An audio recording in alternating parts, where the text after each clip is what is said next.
uniform. So let's delete this guy out. Right. Still no layers, just painting. Trying to work as fast as I can. And you see that this painting will take about an hour, hour and a half, something like that to complete, which is the typical time for these type of things we're doing on projects. And that gives you about 3 to 4 paintings a day. Right? Very good turnaround time if you're working in a company. Alright, I'm going to introduce a little bit more colors. Let me give it a try. That's not good. Let me mix it again. Let's try maybe. I'm gonna do this on a layer. Whenever I test something this harsh, in which I'm introducing a very new color palette in, I am gonna try on a layer, just in case I don't like it. I'm gonna try to throw in a little bit of a warmer sky. Okay, just for the kind of almost like the sun is setting on that side. Okay, because the sun is hitting that castle at a very low angle already. So we're assuming that the sun is about to go down, so that way I can make the left side of the screen go darker because as a result of the sunset, and bring in a little bit of this red or orange, which is always nice to have in these kind of epic paintings or landscapes. Right? Makes the eyeball start to think about scale and, like, you know, the wow factors. So yeah, I kind of like that. Let me zoom it way out. Little harsher to balance this pinkish color, but I do like it. Just give it a few more minutes to sink in to see if I really like it, or should we just get rid of it. Make the clouds come all the way through.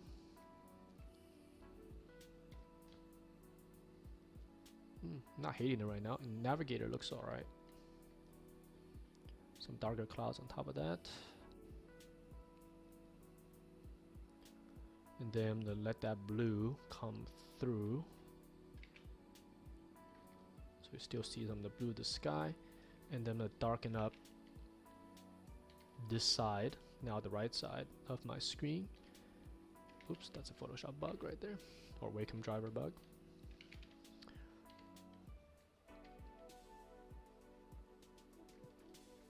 Just like that. Get some of that blue in there. Again, this is all high detail stuff, so it's not like I'm doing fine control at this point. Just trying to get the bigger stuff in there. See if it feels right. I'm gonna do a little bit. I think I like this on the, see this on the left. Yeah. Welcome to my channel. Go ahead and let me just turn on off. Abbott Costello. Welcome to my channel.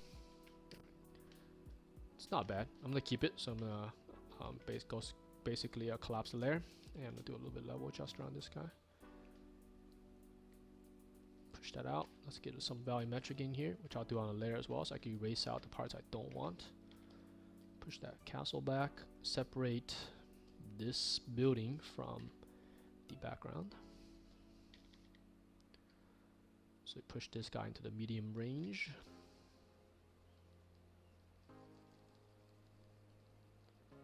Alright. Time check, we're 5 minutes in. Okay, good. Push that in. So that keeps it, 35 minutes so far. Collapse, paint. Alright, this village I still need to extend it a little bit further down because it's still looking like the transition is too fast from a village that's right in your face into the valley below. So I need to make some transition buildings here. Maybe putting a little tower building here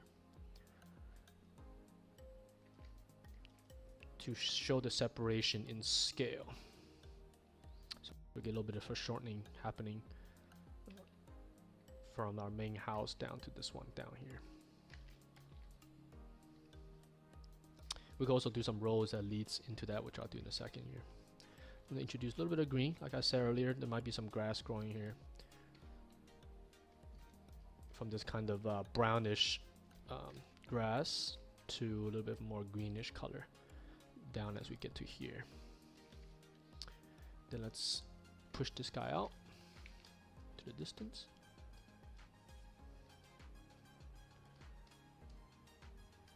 All right, so you can see that does transition.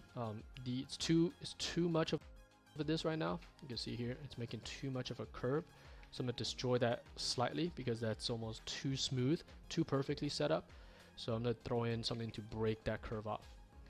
Okay, this is just a composition thing. So let me see. Horizon is here, so these are all above horizon. See, that's the curve.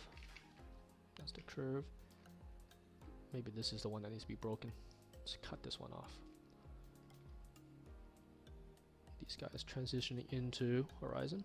Sorry if the audio gets low sometimes because I'm actually thinking about design solutions when I do some of these, so could be lost in thought.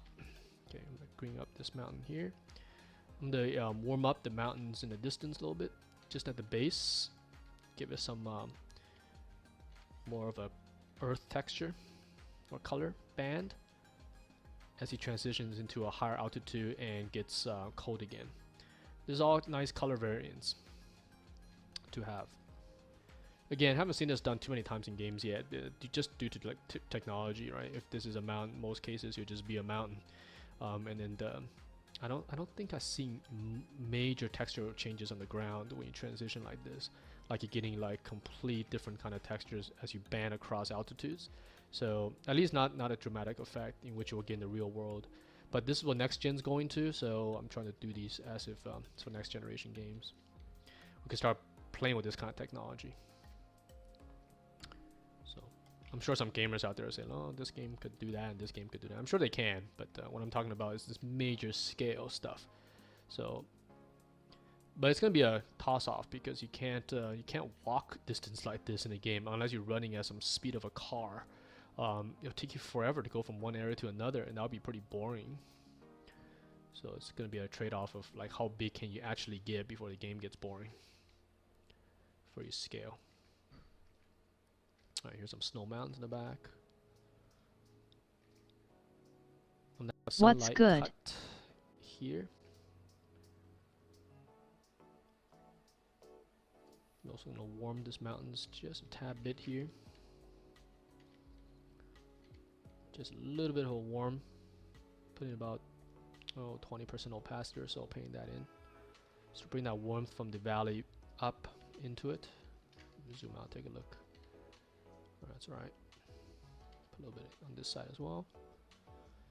This building, maybe this cliff here, I'm also gonna warm up just a tad bit. Okay, I'm painting with a default chalk brush now.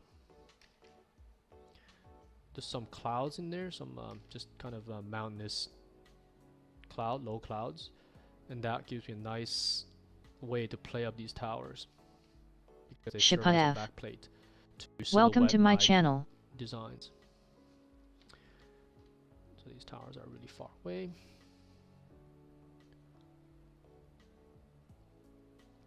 Bring that down. Yeah, this recording will definitely go for another, in order to finish this on to be a nice thing. It's too early to talk about that, lol. Photoshop just complained and made a ding sound, not sure where that's from. BTW, some of your text doesn't appear on Twitch. Right, why am I on there? No idea. Okay, no need. Take it back out. Okay, let's do some architectural design on this. I'm gonna start cleaning some of this stuff up. Horizon line is, keep reminding myself where horizon is. Might as well draw it in. Horizon line start to get into a hill and around here. It's fine. The nothing much one. Let's put some mountains. I'm trying to make a very grand scale scene here. So when you look at it, it's like, okay, it's got this epicness to it. Oops, I don't want to collapse that. What I'm going to do is I'm going to make a layer. So a lot of people ask how this works. It's pretty simple. Make a black layer, completely black, and just put on saturation. That way you can check your values. Okay, pretty cool trick. And you can see in this case, this building here is a little dark, just a tad bit dark for its value, where it's at. So I'm just going to reduce that down a little bit. That guy way back there is a little dark.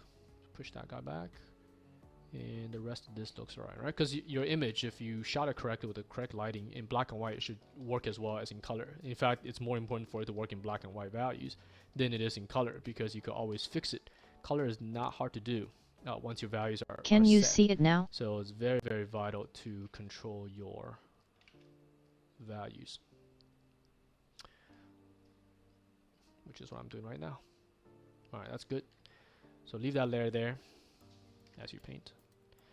Okay, let's do some further refinement of our design. Alright, so now we get down to the details. Still not super refined details, because I'm going to use some textures, I think, for this image. So that will save me some time. Alright, I bring those in later, because right now I want this design to be mine. I don't want to... I mean, there's many ways to start these. You could actually start with a texture and kind of build one from that, or you can start from scratch. It's up to you. There's really unlimited ways, depending on the project. In this case, I just want to show you guys a raw painting. So, but sometimes I do start with a photo texture or something like that. Especially if it's real world stuff, like we're doing real scale, real maps, real cities. You know, if you're designing for something in San Francisco, they might start with the photo plate of San Francisco. You don't need to draw it raw, because the city already exists, and if you're spending on time drawing something that already exists, meanwhile you're supposed to just design a single building into the skyline, then might as well use a photo, because it saves time. Because remember, we're not here to do art, we're here to design. So, but the photo, make sure it's copyright free, especially going to use the photo in a very large scale. If you're using just as a texture, you don't have to worry about too much of the copyright usage, because you're not using the image for what it's for. You're not taking credit from a photographer. You're just taking some textures. But even those, I recommend you guys get it for yourself. Get your own textures, just in case. But I think it will work now. If you use it for textures. But yeah, if you're going to use it as a photo plate in which you're showcasing a composition or something, then it's much, much safer to use your own photos. For this image, I'll probably have a combination of both. I'll have some just Google images for the rock textures and stuff, and then for these buildings, I might throw in my own textures. Okay. We'll see what I have in my library of things. Okay, right now I'm back to chalk brush. Let's put some. I'm gonna put something really, really close to here. Right now we're still missing kind of human scale things. I don't like this thing, whatever this is. What is this? Just something close to camera, I guess. Some maybe staircases, pathways. Right now we're still missing kind of human scale. Light is coming from what's this right side now, so all this will be in shadow. I'm actually gonna, this side's getting light, right? We're assuming there's a light ray that's gonna come through, so what I'm gonna do is I'm gonna cut this section here in shadow to make a nice break, and we could assume that this shadow is coming from this building. So you have a nice transitional point, especially in video games in which you're walking around and you can have light switching between scenes, right? So if you're carrying equipment or a gun or whatever, it's on you, and as you walk through the shadow paths, you'll cast on the player, right? Real-time shadows, like, it's everywhere now in games, so it's not like something that's expensive to do like a few years ago.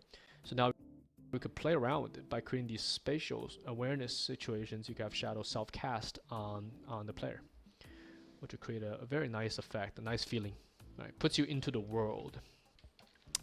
And I think I mentioned that a few times before, right? Because if the environment is affecting you as a player, then obviously you are standing in a real world and not a 3D model viewer. Which sometimes, if you think about these games or anything 3D, that's what you're doing. You're viewing 3D models in real time, but you have to make it feel real, so they're not looking at a bunch of 3D polygons. I'm gonna put some trees down here, just very small indication that, whoa, way too dark. Wrong selecting. I want to select that color. Reduce the opacity down, and that'll help us scale those trees down there.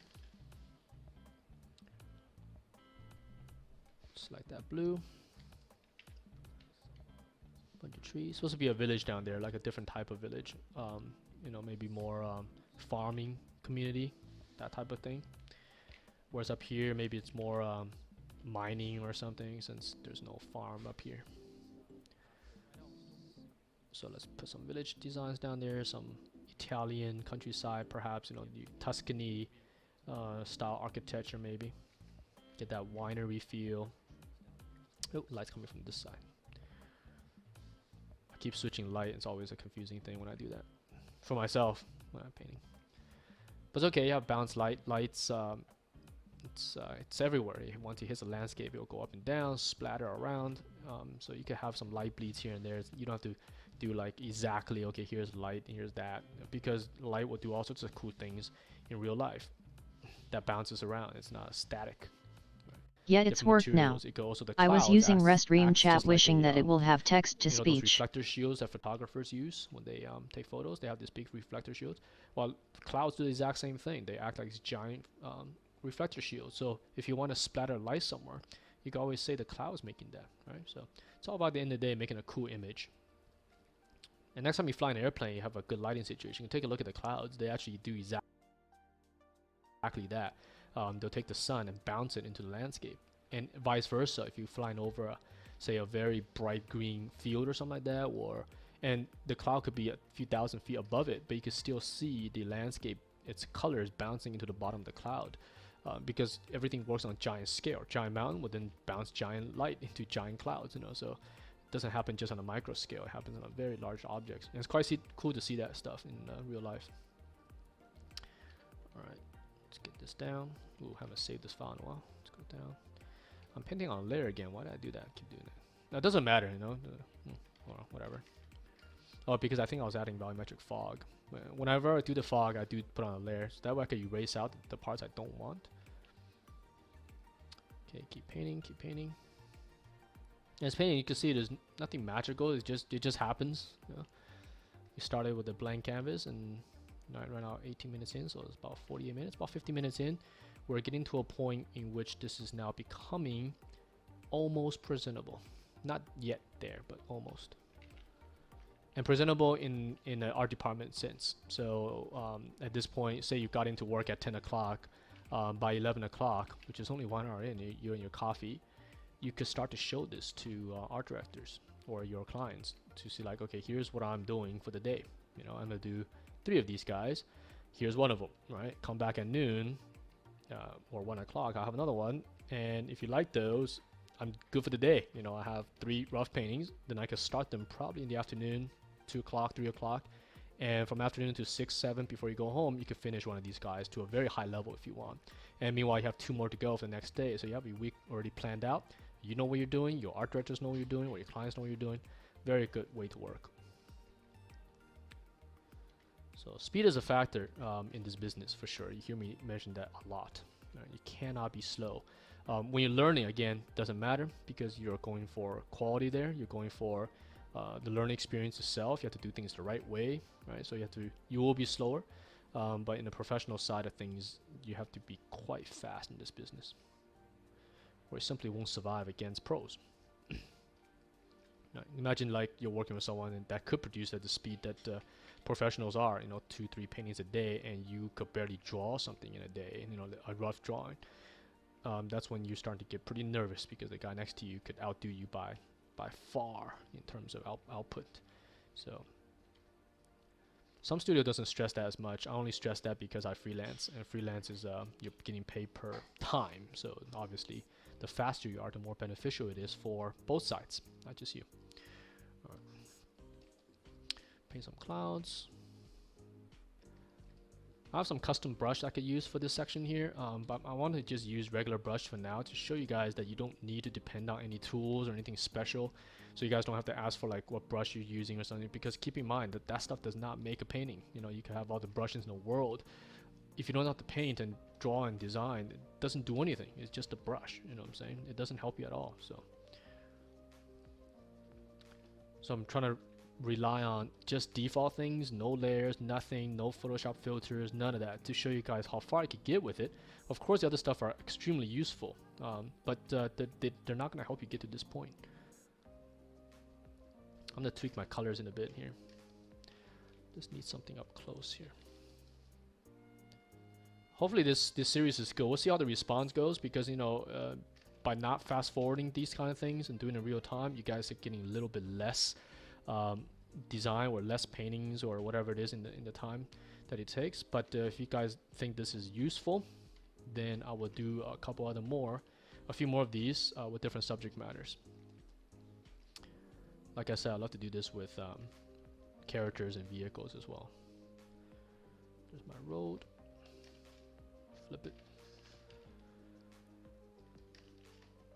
Get some of the snow in there. Because I certainly don't mind doing this. It actually makes my work easier because I don't have to record a separate audio track when I'm done. It's just a one-time thing, right? Because the other design cinemas, you have to actually record it, put into your editor, speed them up by whatever percent you want it to be, spit that out as a new render, and then play the render and play the video. Play the render and then have an audio recording device on and record the audio to go with it, and then you got to put the two together again and then re-render out. So that process takes a few hours to produce, versus this should be, as soon as I'm done, it's pretty much done. Just throw this into YouTube. The downside is that you guys are not seeing the screen change as fast as the other videos, and also you guys getting less content. But we'll give it a try, since a lot of you guys are asking for this. We'll see if this has a interest for some of you guys out there or not. Alright, I'm gonna mess with the colors now. So this color palette I use a lot, that's why. So it's starting to look like something I've done before in terms of color palette.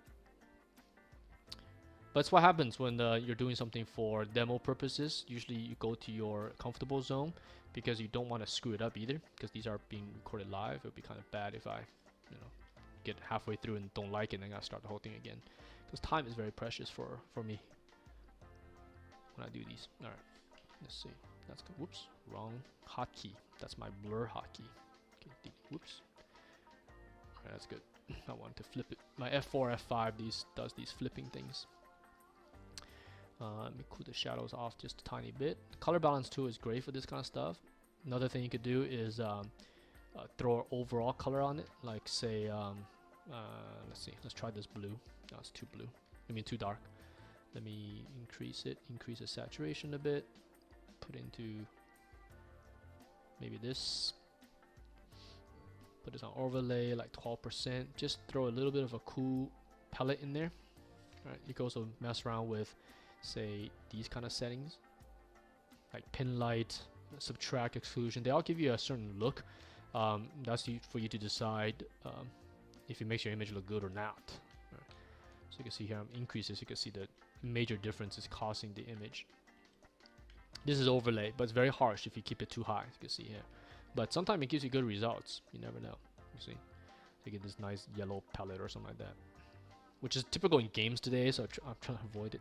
This brown palette used a lot. Sepia tone is what they call it. Right. So I think I'd rather keep this. I'll put a little bit of sepia in it. I'll put about 18% sepia into this shot. Can't decide if I should do sepia or cool. Let's see. That's sepia. That's cool. This is sepia. This is cool.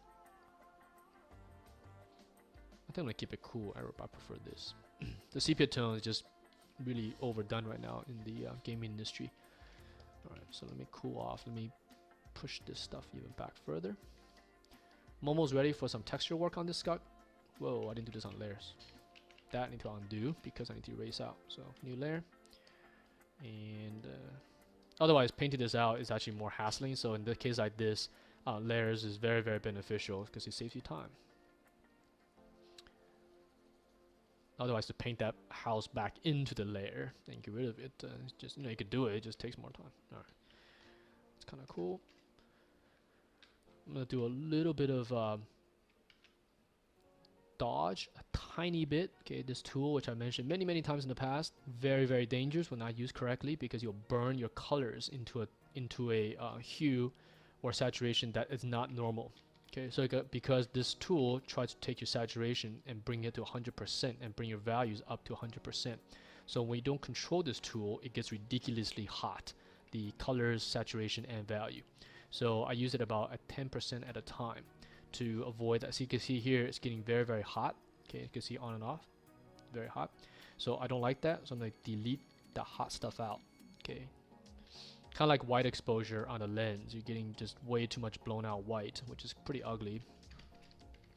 So I'm going to do it here. This is already pretty bright. It's snow. So if I use it too much, you can see here, it'll blow it out. This is complete blown out, which is ugly because you can't see that in traditional painting. So, but I do want some of this nice glowing effect. I just don't want to overdo it.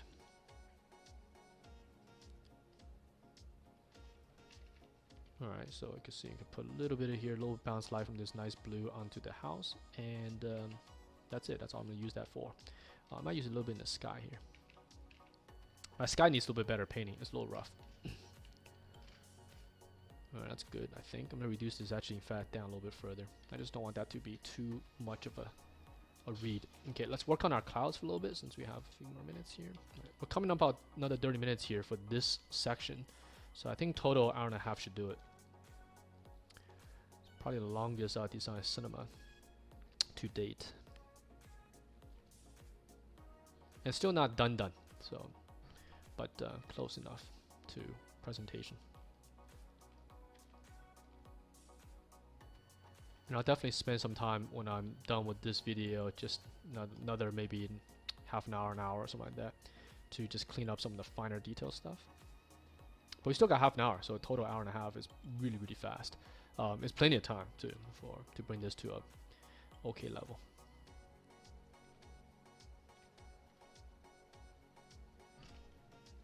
All right, put a little volumetric on this house, so I can push this guy back a little further. In this case, I don't need to put on a layer because I'm using the building itself, so there's no need to extract it.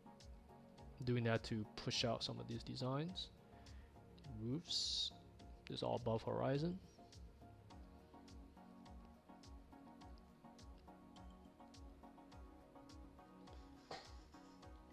Alright, get that in there. Put another few stacks, homes. Some over here. And we're going to come up about 30 minutes soon, so I'm going to stop it again, and then we'll spend the last half an hour to do textures. Now this demo here, just to, you know, if you're wondering, you know, how do you get to this? How you know, do you do this in front of students? Yes, you know, so I do this in front of my students as well. The only caveat that you guys are not getting, of course, are the fundamentals. There's a lot of stuff going on underneath this painting which I'm not mentioning. Things like shot design, composition, light balance, mood, color tone, hues, because those are the fundamentals. Those are things I'm using to get this painting together. So if you're finding that you're trying to paint this yourself and then it's not working, like it doesn't look hard, I think, when you look at it, it's like, okay, just splatter paint, later throw some photos on it, done. But you try it, nothing is working. It's probably because those core fundamentals are not there. You know, it's kind of like, you know, I mentioned this long ago. It's like watching someone like Kobe Bryant playing basketball or something, and then showing you a couple of shots. You look at it, it's like, oh, I see. Just stand there and throw your arms this way, and you shoot it. But you go out to the court. If you never played basketball before, none of that stuff matters, because you have to actually know the core, how to dribble a ball, and you know all the stuff that goes with basketball. Same thing here. You know, that without those core understanding, it's very hard to apply these things, because it just becomes like, okay, it looks easy, but it's actually extremely hard.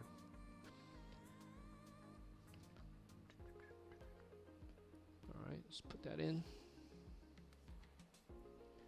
Put a little bit of reflectivity on some of these.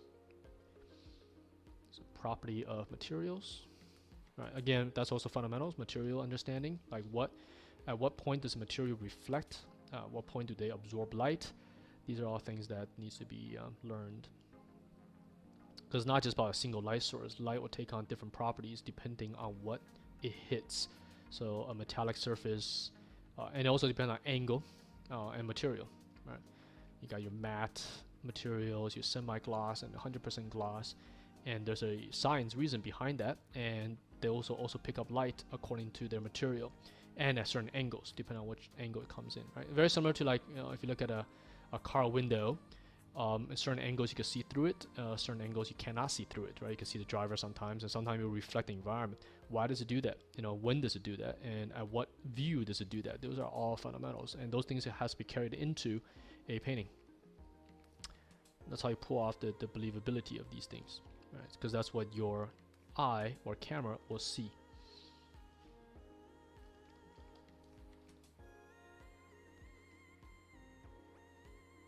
So yeah, this stuff gets pretty deep, you know, when it comes to this. For younger kids, I think lots of times they get confused thinking that what we do here is just paint. It's just nothing but art skills, but there's actually a lot of science behind this kind of stuff. And you don't have to be a scientist and talk about understanding, right? You know, it's even science is not about how much you know. It's about the questions you ask and then do you know how to answer them. So if you don't, you research it. So in this business, it's like, okay, you have to paint the scene. Do you know how it works? If you don't, research it. That's all. Versus painting in the blind. And that's what makes fundamentals, when you don't have it, hard when you try to paint these, because you don't know how to answer the questions. So you're just painting in the blind. And when you paint in the blind, unless you have a very, very good eye, and some people do have that, you can actually paint without any understanding of fundamentals, because you're just painting because you rely on your eyeballs. And there are those who are like that. You know, a lot of art schools, you always see like maybe 1 or 2 students who have this kind of artistic eye. They could come in without understanding anatomy or anything, but they could draw and paint gorgeous stuff. But the thing is, you can't use that as an educational base, because that's not what everyone is. You can't just sit down in the class and go, okay guys, start painting. And those who paint well, good. Those who don't, too bad. You know, you can't do that. You have to actually teach them how to do it. So, and that's why fundamentals is what we teach. That way, everyone has a fair start.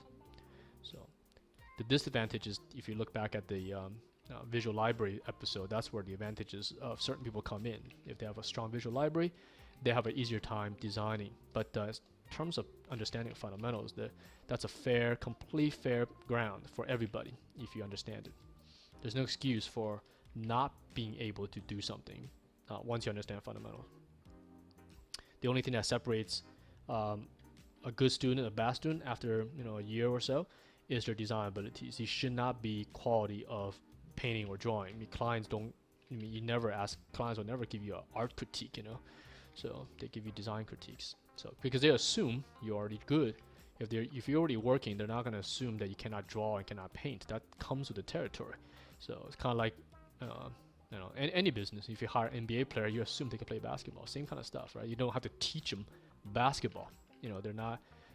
The Lakers not going to go recruit and then train this guy up from scratch. Going to get guys who are already good at it, and then everything else matters is how well you play, what kind of plays you know, what kind of moves you know. You're using your core fundamentals to do stuff better, hopefully, than someone else who knows your core fundamentals. So, and that comes with experience and all sorts of other things. Exactly the same in our business as well. So, all right, because clients don't hire you to be an artist. They don't hire you to just be like, oh, cool, you can make good paintings, but your designs are not good. They don't do that. They're gonna get you for your job, which is designing things for them. All right. I should probably stop it because we're at 35 minutes now. So let me stop this section, and then I'll come back again to do the last part, which is texture work. All right. So, all right, let's stop that. All right, and now I am back for the last section of this design cinema. So right now, for the last half an hour, I think what I'm gonna do is I'm gonna play around with some textures. I'll make another copy so you can see this is every time there's a break. So the first half an hour, second half an hour. So I'm gonna make another copy, and let's do our last half an hour painting on this guy. So before I get into textures, I'm gonna fix just a few more things. Let's first I'm gonna level adjust this guy just to make it a little bit more punchier, bring out the shadows. And I'll probably do a little bit of color balance as well. Let's mess with this a little bit. I'm gonna put a little bit more green into this shot, I think. Let's get that fall colors in. I think that's kind of nice. Something like that. Okay, I kind of like that. It's good. Okay, and I'm gonna push that the mountain thing in the back way back a little bit further. So it just kind of falls into the distance. I'll check down my values. All right, check your values. Very, very important. Okay. Okay, that's pushed. Blue is a pretty powerful color. It will be red at very far distance. So we don't have to worry about its saturation level. Still okay. Green is relatively strong. Jetfire 42069. Welcome to my channel. Okay, so I'm gonna let's just paint a few more things in here. I'm gonna go back and just brighten up the gold along this line here. Okay, now we're starting to get into very microscopic details at this point, because it's last half an hour and we want to in an hour and a half complete this to a presentable level. Then we got to put in some level of smaller details. Get rid of the blowout white. All right, so I need to work really, really fast. Usually I'm doing this, I'll have some music going or something because it's really, really quiet, unfortunately. So I paint this. Let's divide some of these farmlands out so it looks like plantations and stuff down there. You zoom in, you can see here. Various different kind of crops. Maybe some are like gold. That's a little too brown.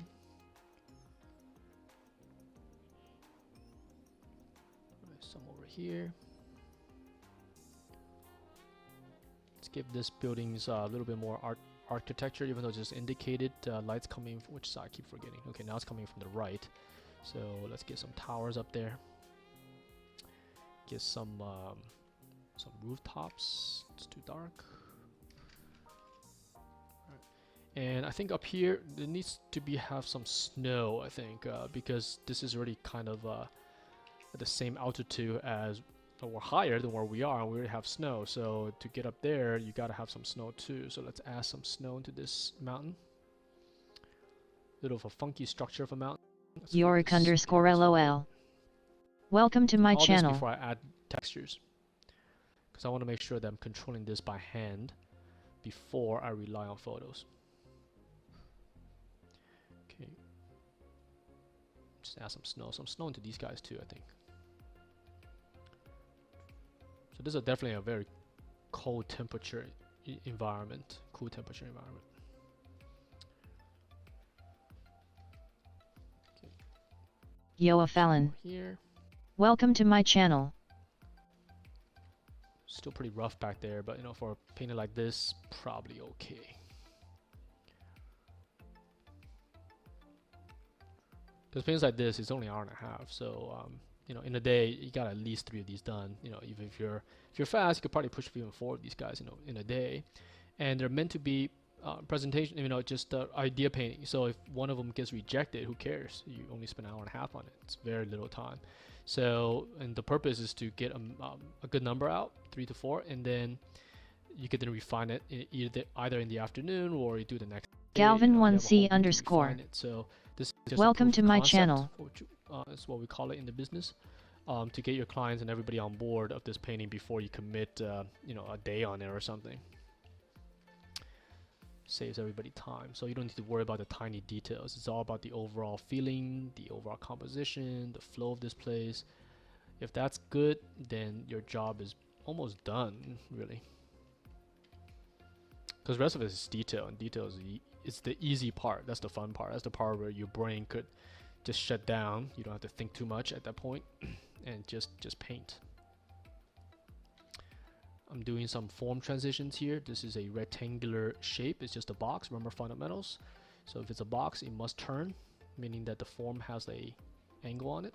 So now I'm turning the forms. So we have a 90-degree cut on this building. So there's definitely a left and a right to that.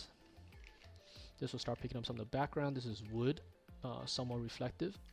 And wood in the snow area will probably be slightly wet as well. So there will be reflectivity on that surface as a material. Okay, especially back here, you'll get the sky picked up.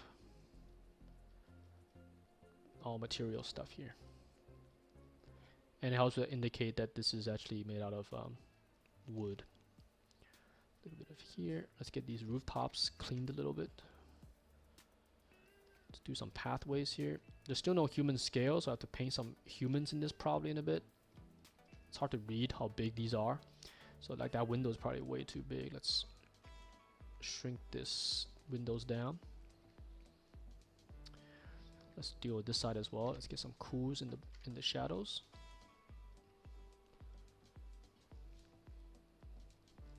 And then this also needs some human-sized things.